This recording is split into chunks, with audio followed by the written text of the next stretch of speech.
Welcome to The Explainer. Today we're diving headfirst into this truly fascinating world of cultural anthropology and mythology. We're going to explore the delicate and honestly, deeply ingrained balance of light and dark within Philippine folklore.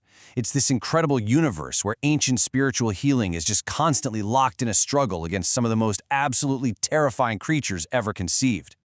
Now, you might be wondering, what on earth could possibly connect ancient tribal shamans, flying vampiric torsos, and modern video games? I know it sounds totally random, right? But let's unpack this.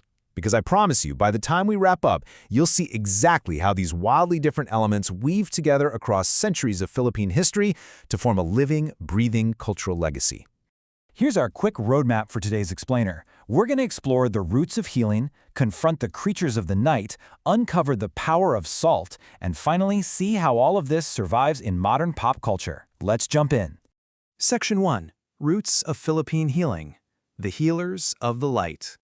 So, long before the 16th century, the Philippines thrived on this holistic, nature-based animism. And this wasn't just a religion, it was a complete medical and spiritual system, entirely focused on maintaining harmony with the environment. The real spiritual centers of these communities were the babayan. These were shamans, often women or men who dressed as women, who didn't just maintain the culture, they actively communicated with the spirits of nature. Fast forward to today, and that exact lineage actually survives in the albulario. An albulario is a modern practitioner who masterfully combines plant medicine and herbalism with whispered prayers, which they call bulang, and mysticism. They're literally the living descendants of those ancient healers.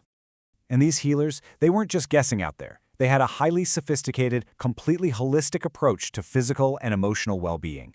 We're talking midwifery, expert bone setting, and even intricate pulse diagnosis. One really fascinating practice is called tuwab, or the boiling ritual. Basically, a sick person is wrapped in a blanket over steaming coals infused with essential oils, all while the healer chants mantras. It was a complete system, treating the physical body, the patient's energy, and any spiritual imbalances, all at the exact same time. But what exactly were they defending against? Well, that brings us to Section 2, Creatures of the Night, Horrors of the Lower Mythology. To give you an idea of how seriously these threats were taken, look at this real historical account. It's from a Spanish friar named Juan de Plasencia, written way back in 1589.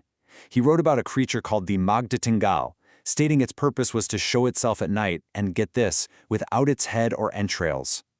Just imagine being a 16th century colonizer and encountering local populations who universally just accepted that flying disembodied torsos were simply a dark reality of the night. That kind of terror was just so deeply ingrained in the culture. So let's break down two of the most infamous creatures that haunted these nights. First up, we have the manananggal. The name literally means to remove or separate, and this is just a grotesque biological terror. It's usually depicted as a female who severs her upper torso, sprouts giant bat wings, and flies off to hunt. And she just leaves her vulnerable lower half standing there in a banana grove. Wild, right? Then we have the Wakwak. This is a bird-like vampire that slashes its victims with these razor-sharp talons. Now, unlike the manananggal, the Wakwak actually can't separate its body, but trust me, it is every bit as lethal. But here is perhaps the most terrifying, totally counterintuitive survival fact you will ever learn. If you are ever walking in the rural Philippines at night, and you hear the really loud wakwak sound of this creature, you're actually relatively safe. It means the monster is far away. But if that sound grows faint and quiet, you are in absolute, imminent danger. It means the Wakwak is right next to you, purposely confusing your senses before it strikes. I mean, how incredible is that for building suspense? Section 3.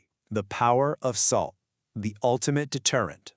Okay, so when you're facing down a flying vampiric torso, you actually didn't reach for a magical sword. You reached for an everyday kitchen staple, salt. Why? Well, there are two really fascinating layers here. According to Spanish Catholic syncretism, which is basically the blending of different beliefs, salt was used in baptismal water. Therefore, folkloric spirits figured that since salt melts in water, their magical strength would melt away if they touched it. But historically and practically speaking, before refrigeration, salt was just an absolute necessity for survival. It preserved food and it kept rot, disease, and evil at day. Anthropology really shows us that indigenous practical reality perfectly merged with imported religious rites to make salt the ultimate everyday weapon. To really ground this magic in absolute reality, get this. Historical records show that a tiny, like 5 to 6 square centimeter piece of salt in the pre-colonial Philippines was actually equivalent in trade value to 3 liters of rice. It was incredibly precious. So the crucial point to take away here is, when you're warding off a manananggal by throwing salt on its severed lower half, you aren't just using some random seasoning. You're using the most valuable, life-preserving mineral in your entire society as your supernatural armor. Which leads us perfectly into Section 4, Modern Myths and Pop Culture. The legacy continues. So you might be wondering, how does all this ancient history survive today? Well, it's because these exact same healers, horrors, and defenses, they haven't disappeared at all. They've just been resurrected and seriously upgraded for a brand new generation. Enter Edgar Calabia Samar's award-winning literature. His Janus Silang young adult novels brilliantly merge the ancient magic of Philippine lore with modern cybergaming. The story revolves around a teenager navigating an alternate reality through a hugely popular online role-playing game called Tala. Honestly, it is just a masterclass in making 16th century animism hyper-relevant to today's tech-obsessed youth. In this game of Tala, the protagonist literally progresses through virtual levels that map directly onto the folklore we just talked about. Step 1, you have to survive the Tiyanak. This is an elemental monster that mimics a crying baby just to lure you into the woods. Step 2, you battle our old friend, the flying manananggal. And Step 3, you face the bungasnyas, which is this giggling, one-eyed giant. The author literally took ancient oral traditions and transformed them into these epic, interactive boss fights. Which brings us to this wonderful academic quote regarding literary onomastics. It says, "Fictional characters are configured by the text and generated in the minds of readers, taking root in and transcending the text." So the big takeaway here is this. By adapting these traditional myths, like the albulario, the Wakwak, the protective salt, into modern formats like video game narratives and YA novels, authors are making sure that this cultural legacy never actually dies. It totally transcends the page, leaping straight from the minds of 16th century Babylons right into the imaginations of modern teenagers. And honestly, that is the true power of storytelling, and the delicate, enduring balance of light and dark. As we wrap up this explainer today, I want to leave you with one final thought. Next time you're playing your favorite video game, or reading a fantasy book, or watching a movie, look closely. What ancient myths from your own local culture might be hiding in plain sight in the modern media you consume every day?